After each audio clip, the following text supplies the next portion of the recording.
fun to watch? They're always fun to watch. Will they win? That's a question I never answer because I'm usually wrong. Right now, I don't think there's a favorite. I don't think there's a favorite at all. I think they're a team that will scare some people and have a chance to advance.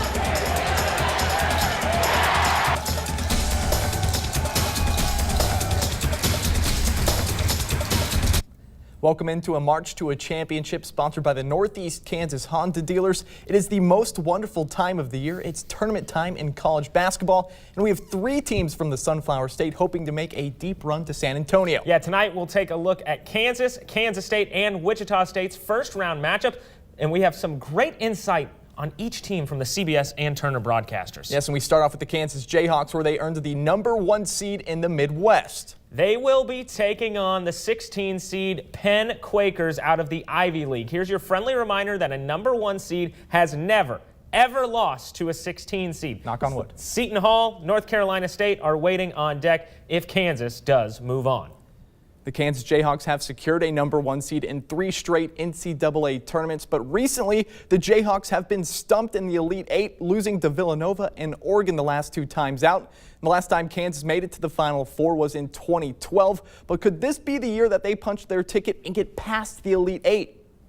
It's definitely something that you think about falling short in Elite 8 back-to-back years, and getting over that hump and getting to the Final Four is something we definitely want to do, and this is our last chance to do it. So we're just gonna be extra pumped and making sure everybody's ready to play and not come out flat, and just being focused. People talk like that, and yeah, it can be motivation, but each team is so different. I mean, this team is nothing like last year's team, and so, the motivation obviously for Svi and Devontae and LeGerald would may be different than what it would be for, all the rest of our guys that's never been through that. Kansas hit more threes in the regular season than any other team in the Big 12, and it helped them win the Big 12 regular season title and the tournament championship. But live by the 3 and die by the 3. In K's last 2 tournament losses, they've gone cold from deep. Against Villanova in 2016, Devontae Graham was the only one that could get it going from deep. Frank Mason and Wayne Selden went a combined 1 for 12. Last year against Oregon, it was even worse for the Jayhawks. Graham went 0 for 6 and Frank Mason 2 for 8 from downtown. And Kansas shot 20% from 3. So how can this Kansas team win when shots don't go in? I think we've been pretty good defensively. All we got to do is focus in on scout report and what coaches and them tell us to do.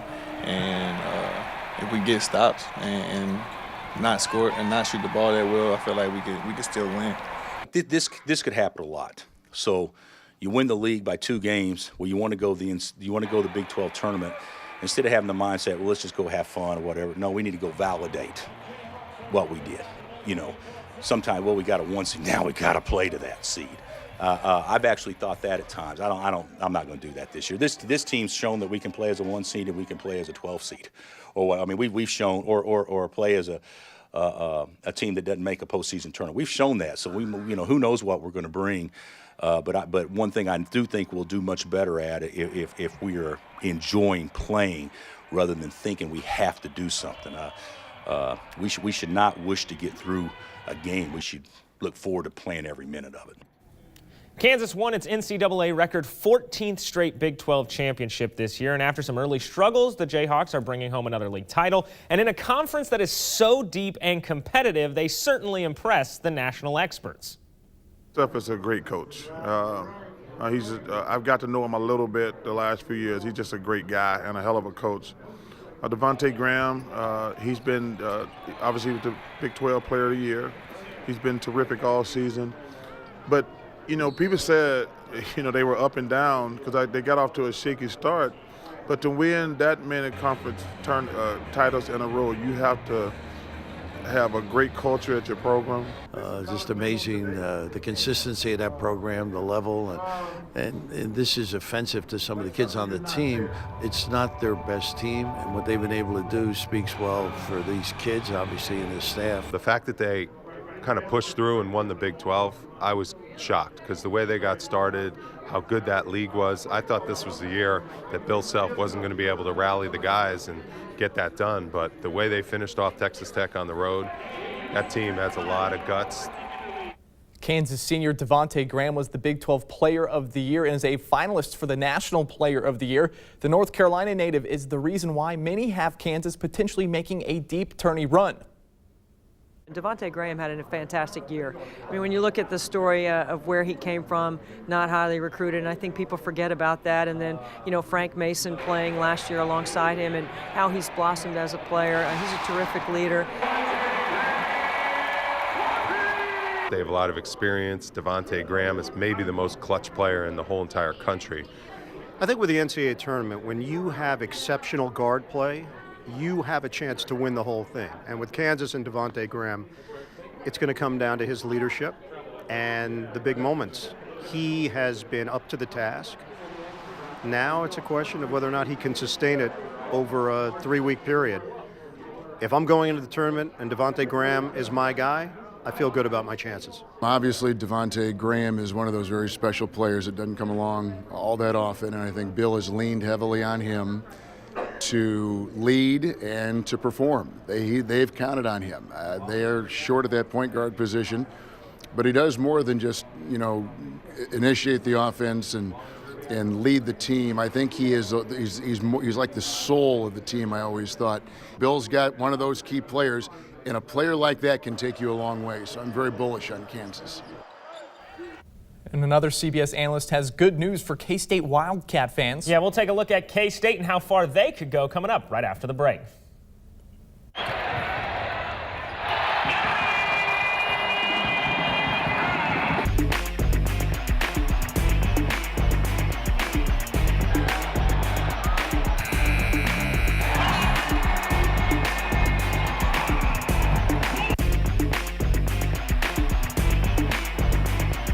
Welcome back to March to a Championship. The Kansas State Wildcats exceeded expectations this year. At the beginning of the season, they were picked to finish 8th in the Big 12. But Bruce Weber and his team found a way to climb into the top half of the league and finish 4th in the conference despite some big injuries. And we'll touch on that in a minute. But first, let's take a look at their portion of the bracket. The Wildcats will travel across the country to Charlotte to face Creighton, a team who is located less than 200 miles away. The Wildcats will have a shot to face the overall #1 seed, Virginia, if the teams take care of business on Friday. But first, K-State needs to find a way to beat Creighton's potent offense, led by a former Wildcat, Marcus Foster. Oh, I mean, Marcus is a good player. Coach McDermott's a great coach. You know, they got one of the better offensive teams in the country. And you know, we told our guys, hey, we've played Oklahoma, TCU, Kansas, 3 of the best offensive teams in the country. And you know, we've done okay guarding them. I think that defending them is going to be a key. They're great in transition.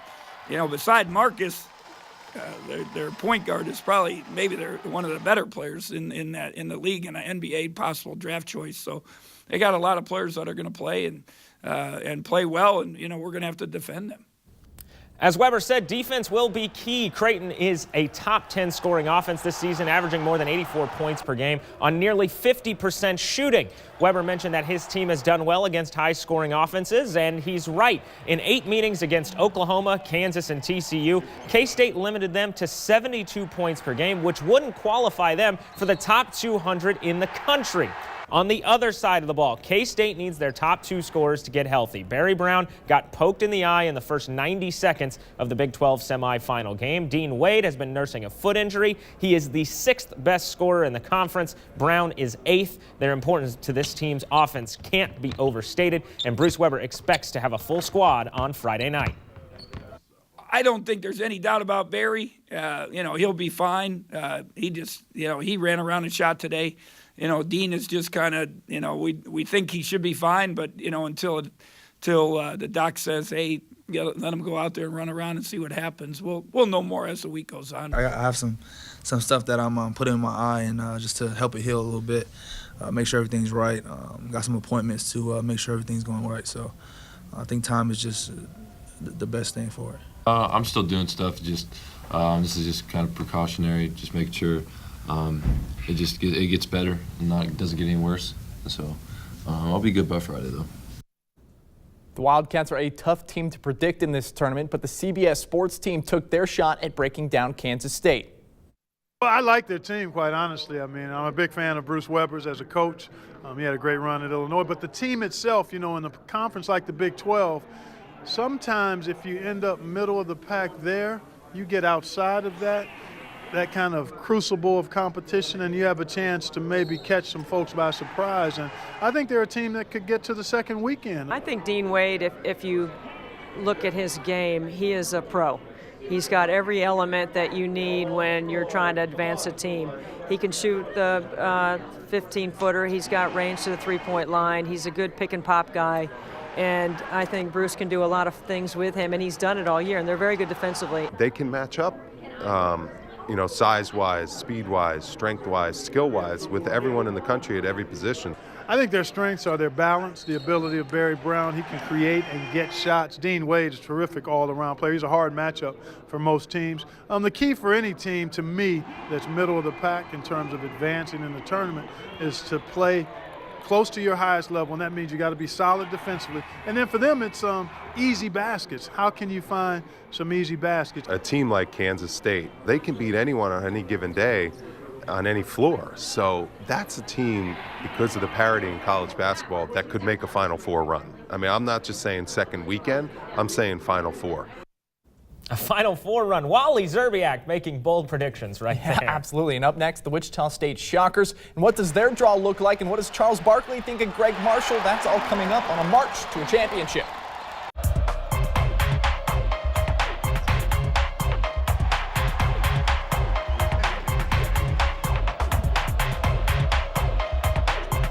Welcome back. Now we move on to our third team representing the Sunflower State, the Wichita State Shockers. And we'll see how their new conference prepared them for the postseason. Yep, the 25-7 Shockers finished tied for second in the American Athletic Conference and earned a 4 seed in the East region. They will play their opening round game about as far away from the East Coast as possible in San Diego against the Marshall Thundering Herd. The Herd are led by 2 juniors, both averaging more than 20 points per game. That game is Friday at 12:30 on TNT. And if they move on, they'll face the winner of West Virginia and Murray State. The Shockers are a top 20 offense, averaging 83 points per game this season. They move the ball well, ranking 3rd in the country in assists, and they usually out-rebound their opponents, grabbing more than 40 per game, which also puts them in the top 10 nationally. They're very balanced on offense, anchored by Landry Shamet and Shaq Morris. The college basketball analysts like what they've seen from Wichita State so far this year. To me, they're a lethal team that could go on one of those magical runs. It wouldn't shock me. I got a chance to meet Coach Marshall last year, and I told him I think he is arguably one of the 2 or 3 best coaches in the country. They're not a vintage Greg Marshall defensive team, but they're a good defensive team. Half court offensively, they're tremendous, and they have great depth, so they've got a lot of different weapons. They're a threat. There's always that sense of mystery with them based on the fact you don't know how they're going to fare against higher level competition. He has shown in past years that his team's always going to be prepared. I love Wichita State. I love how they play offensively. They're able to score the basketball. They're able to shoot the basketball on the perimeter as well. So when in this game, basketball the way it is now, if you can shoot the basketball and stretch teams out, you're going to have a chance to win. They're one of the better offenses that we have in the country, so they'll be in it at all times. Shamet, Landry is, you know, big-time performer. Marcus McDuffie, who's back from back east here, the Shaq, just amazing his ability in the low post. So they're a really good basketball, great defense, which is what I think he's been known for. But I think they're better offensively this year, at least from what I've seen on tape. I'm amazed by Wichita State's sustained success. And this is no fluke. Greg Marshall has proven that he knows the formula. Some of these coaches, they get McDonald's All-Americans. Coach Marshall get those guys who eat at McDonald's. So what he's able to do every year is incredible. I've always heard that's a good place to recruit. Over the next several weeks, the nation will come together over basketball. But why? 13's Melissa Bruner asked the CBS Sports team to try to describe the magic of the NCAA tournament. Not everyone's team gets in, but yet most all of us are captivated by the NCAA tournament year after year. And if you ask the people who've been covering it for years why that is, they pretty much sum it up in one word: Cinderella. The magic of the NCAA tournament is just those fantastic finishes. You know, the tight games, the buzzer beaters. I love upsets. We're always talking about upsets. A 15 seed beat a 2 seed. But I prefer the upsets because those kids in those smaller schools work just as hard. Upsets, youth, and one and done. You lose, it's over. Just seeing the intensity and the pressure coming down the stretch of some of those games, 5 minutes to go, season on the line. Who's going to step up, make the big plays and big shots? You know, there's arguments about who doesn't get in, and then that settles down. And all of a sudden, an upset or two that first weekend. Everyone gets 2 hours for a team that they've never heard of before, a player that they've never heard of before.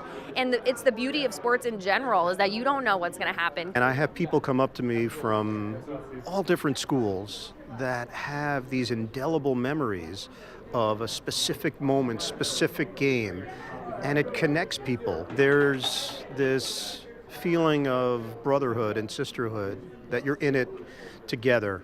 I think it's the greatest sporting event there is because it captivates the entire country. The Final Four is the greatest thing you're going to see. And it's fun. It's so much fun to watch. It's college basketball played at its best at the highest level with the greatest storylines that you could have for players. This is what you dream about. College basketball, the purity of the emotion is what sticks with the fan. Definitely helps your team when your team's on the winning side of that, but it's deflating and crushing if you're on the losing side. Who'll provide those moments this year could be anyone's guess. The CBS sports analysts believe it's a wide open field, but they say that also means it'll be a lot of fun to watch things unfold from here at the Broadcast Center. Thank you so much, Melissa. It truly is a magical time of year. Yep, we'll check in one last time with the 3 matchups right after this.